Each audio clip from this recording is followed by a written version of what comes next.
Voilà. Bon, bonjour tout le monde. Aujourd'hui, on est avec Marco Gostoli, inventeur de machines Snowscat. Et maintenant, c'est devenu antenne handicap avec la machine GoToSki qu'on a fait faire cette semaine ici à Risoul pour Marc. Et moi, j'ai quelques questions à lui poser que vous m'avez envoyées. Donc, première question, je voulais vraiment que Marco il nous explique pourquoi c'est mieux d'apprendre les enfants directement de skier sur GoToSki et pas faire le chasse-neige.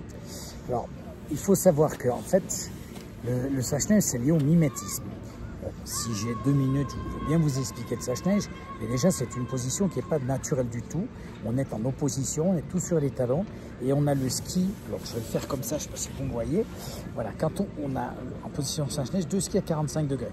Si je veux tourner à droite, mon ski droit, il est à l'opposé de la direction où il doit aller. Donc, c'est très compliqué. Il faut se tordre les jambes pour que ça dérape. Donc, ça, c'est la pire des choses. La chance que l'on a avec la GoToSki, c'est que contrairement l'autre façon d'apprendre, au lieu de travailler par le mimétisme, je vous donne une explication, je vous fais la plus belle démonstration. Je sais si c'est facile, j'ai commencé à skier, j'avais 4 ans, j'en ai 64, donc ça fait que 60 ans que je fais du ski.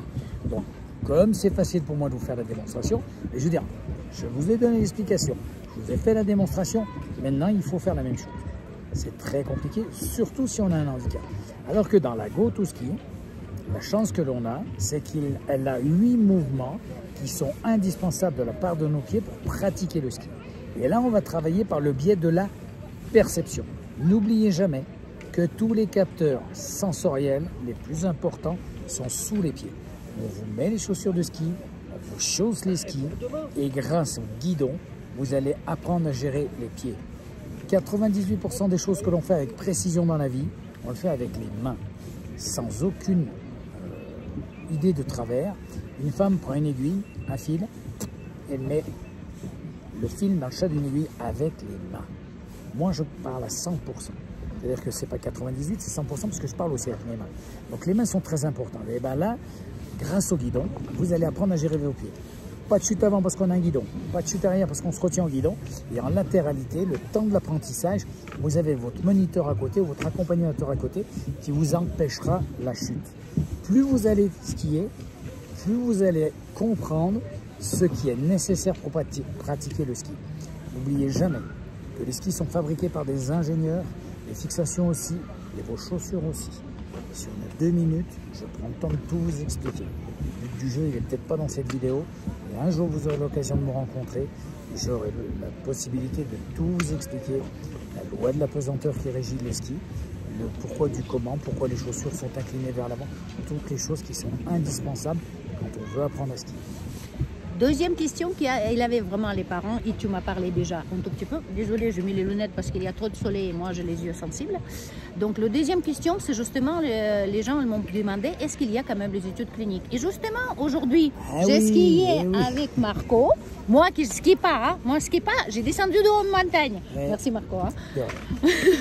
Donc, alors, des études cliniques, on en a fait en Italie. Il s'avère que j'ai eu la chance, il y a au moins 15 ans, si c'est pas 15, c'est 12, de prendre une petite fille qui était relativement handicapée et son papa, grand professeur passionné de ski, désespérait de lui apprendre à skier. On lui a amené la GoToSki, on a mis la fille dans la GoToSki et très vite elle a appris. Et le plus phénoménal, c'est qu'elle avait fait beaucoup de progrès dans la marche au quotidien. Et là, le papa s'est dit, mais c'est phénoménal parce qu'elle est dans une position particulière grâce au ski et qu'elle doit apprendre à gérer tout ça. Elle a fait d'énormes progrès. Donc, il nous a sollicité pour faire une étude technique, je ne sais pas comment on peut l'appeler. Il nous amènera donc des personnes hémiparésiques. Avant de les amener à Courmayeur, il leur a fait faire toute une batterie d'examens à Rome, c'est son métier.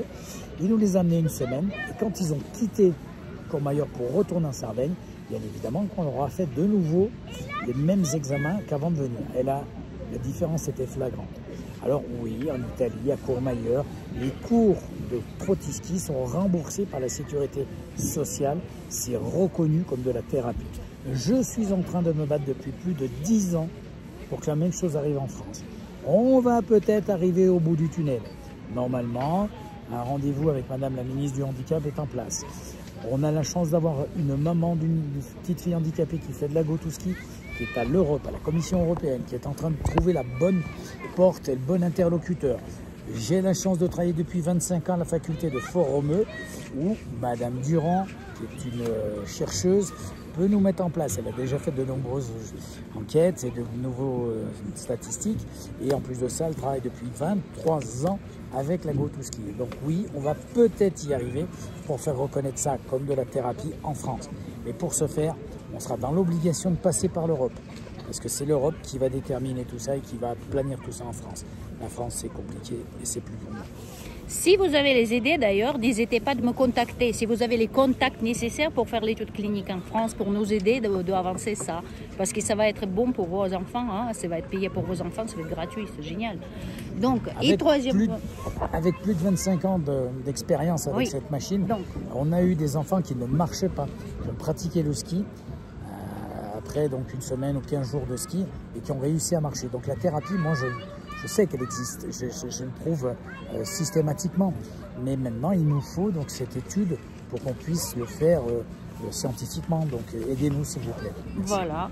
Et après moi j'avais aussi troisième question. Je voulais demander toi surtout par rapport de combien réellement de temps, par exemple comme pour mon fils, il le faut pour apprendre à skier et passer à l'indépendance, plus près, où c'est dépend des cas. C'est impossible.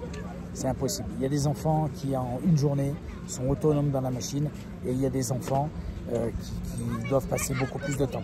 On a aussi des enfants qui ont des problèmes de spatialisation. Donc les gens ne comprennent pas, ils ne sont pas capables de se situer dans l'espace. Donc il faut apprendre ces choses-là. Il y a des problèmes de champ visuel. Il y a aussi le partage de la piste avec les autres usagers. Et vous le savez, même si le skieur aval a la priorité aujourd'hui, avec les surfeurs, avec les skis de carving, avec toutes ces choses-là, ça devient très difficile. Je ne peux pas vous donner d'heures ou de jours, c'est impossible. Ça serait mentir. Je ne peux pas faire ça, je ne peux pas mentir. J'ai compris. Moi, je suis là pour vous donner la réalité. Oui, c'est de la thérapie. Oui, on peut y arriver. Combien de temps? Patience et longueur de temps. Et la dernière question, vraiment pour notre vidéo, parce que tu m'as dit qu'il existe déjà les antennes handicap et surtout les GoToSki à l'autre pays, pas qu'en France. Moi, j'ai toute la liste des stations françaises où je mettrai et les autres me demandent. En Pologne, en Bulgarie, il y en a en Italie, il y en a en Suisse, il y en a en Espagne. Oui, la Suisse, je vous l'ai dit. Après, beaucoup de stations maintenant se sont équipées. Alors, bien évidemment que certaines structures n'ont pas l'expérience comme celle d'ici à Risoul d'Antenne Handicap, parce que Zito a travaillé quand même 4 ans à La Plagne avec moi avant de créer sa propre structure. Si vous retournez à La Plagne, vous demandez à Hélène, elle a travaillé 14 ans avec moi avant de reprendre le handiski à l'école de ski d'Aime La Plagne. Bah oui, vous allez tomber sur des gens qui ont beaucoup de métiers et qui ont le savoir-faire. Mais maintenant, il faut aussi accepter que des gens se lancent et prennent un peu plus de temps pour y arriver. Donc vous avez la chance de pouvoir aller à Val d'Isère, à Courchevel, vous pouvez aller dans de nombreuses stations. La liste elle est sur le site internet de Snowscut. Et je vous mettrai dans cette vidéo tous les sites avec le liste des stations, comme ça vous pouvez trouver. Et aussi je vous promets après cette vidéo aussi je vous mettrai en ligne l'étude clinique que tu m'as parlé d'Italie. Et merci beaucoup Marco. Merci à vous. Et n'oubliez pas. Ciao.